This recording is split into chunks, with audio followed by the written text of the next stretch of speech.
Joining me now to discuss this is Liberal Senator Alex Antic. Alex, it's great to see you. How are you? I'm really well, thanks, Rowan. And you're well, I take it? Absolutely. Now, Alex, you're one of the voices of sanity in the Liberal Party. Firstly, what do you make of Morrison's ministries? Oh, look, Ron, I don't really know what to make of it in total. I mean, I was a bit stunned by this news myself. I was a bit disappointed, I have to say. I would have liked to have known about these things, as I'm sure the party room would have. I think you hit the nail on the head, though, there, that something that's been dear to my heart over the last period is the extent to which this concept of emergency is now being used to wrench powers away from people. And it's not just in this instance, of course, but it's just another example of this being a shield for that sort of a tactic, I suppose. But also, we've seen this all across the country, all across the world, the Western world in the last couple of years, where we're told that things are so dire and so desperate and such an emergency that we need to dispense with convention. Hundreds of years of Westminster tradition just go out the window because of this concept of the emergency. We're going to see it with the climate now. We're going to see climate lockdowns, I'm sure, people using an app to make sure they don't buy too many steaks and they get their quota of bugs and all that sort of stuff. So, look, I think this ties into that narrative a little bit. I'm perplexed by this. We certainly don't want to throw Scott under the bus by any means, but I think we all would have liked to have known. Well, it seems to be just the perfect metaphor, Alex, for everything, the abuse of power and everything else that went wrong, the overreach, the authoritarianism. As you said, centuries of Westminster Convention. The point of governments is that they are supposed to behave according to the rules, even when the going gets tough. We never saw this sort of behaviour during World Wars, for example. So governments should stick to the rules, their own rules, even when there are difficult times. Why haven't we seen, Alex, the same anger that's being directed at Scott Morrison? I mean, he's at the top of the pyramid. But I would argue, and this is why we need a royal commission into what occurred in COVID, why aren't we seeing the same anger directed at those premiers and those chief health officers who we now know clearly went too far in many of their regulations? Yeah, well, that's a good point. I mean, really, the aim should be taken more, I think, at the states generally across Australia. I mean, they were the ones that held most of the rope on this. They were the ones that controlled all the public health powers and all of the policing powers and all the things that were used and abused during the last 2 years in order to lock people in their homes, in order to shut down businesses and destroy lives. So, look, I agree. I think, once again, Scott has been a lightning rod for vitriol for too long. It isn't fair all the way along. I mean, we've seen Prime Minister Albanese getting away with the sorts of things that in the public square Scott Morrison would have been hung, drawn and quartered for. So, look, that is just one of the strange, unique things about the way in which the media have treated him unfairly, I would say, even though, as I said, I don't like what we saw in the last couple of days with that excess ministry stuff. But look, this is the question. There is so much to dig into. We have to make sure one way or another, and I'm with you, I am entirely in support of a royal commission. I think it's an absolute necessity.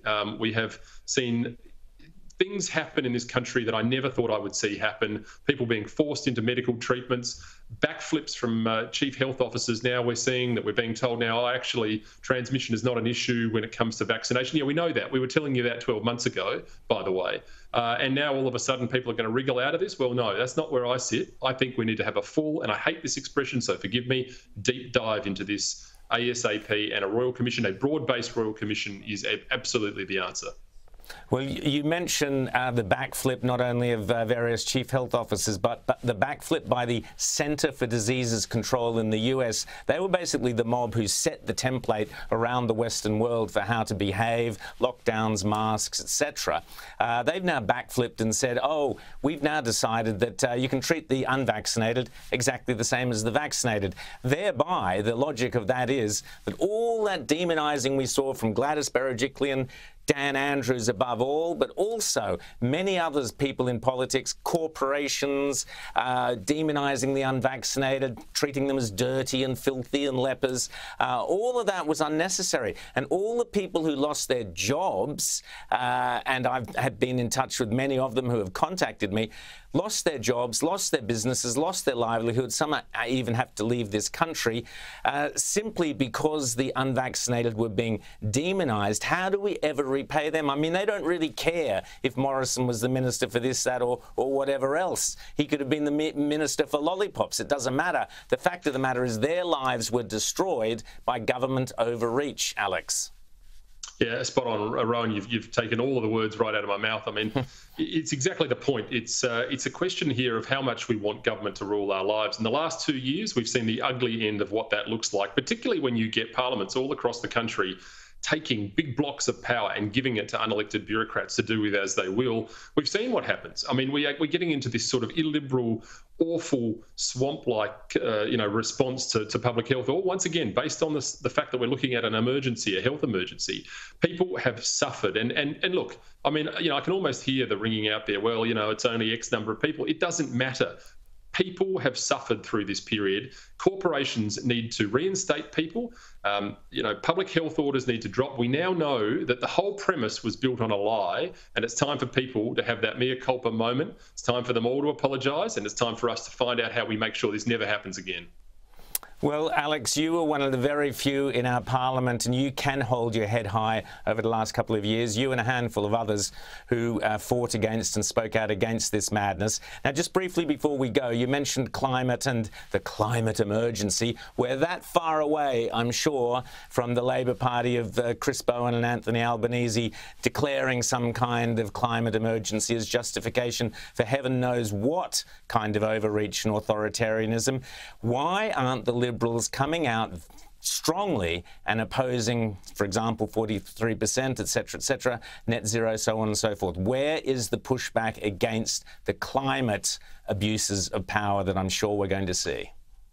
Well, of course, we would be remiss of me not to point out that we have opposed the climate change bill, and I certainly won't be supporting that. I'm concerned by that piece of legislation on a whole range of issues, not the least of which being that target can now be raised with the sweep of a pen without coming back to Parliament. So you can expect that target to increase under a Albanese-Bowen government for sure. Look, I think we need to. I've said it for the longest time. I think the point of difference for the Liberal Party has to be being the Liberal Party. We saw what happened at the last elections, state and here in South Australia and federally as well, when we pander to this teal voice. And we need to come out strongly. I was very encouraged to see Peter Dutton talking about nuclear power. That's a good step.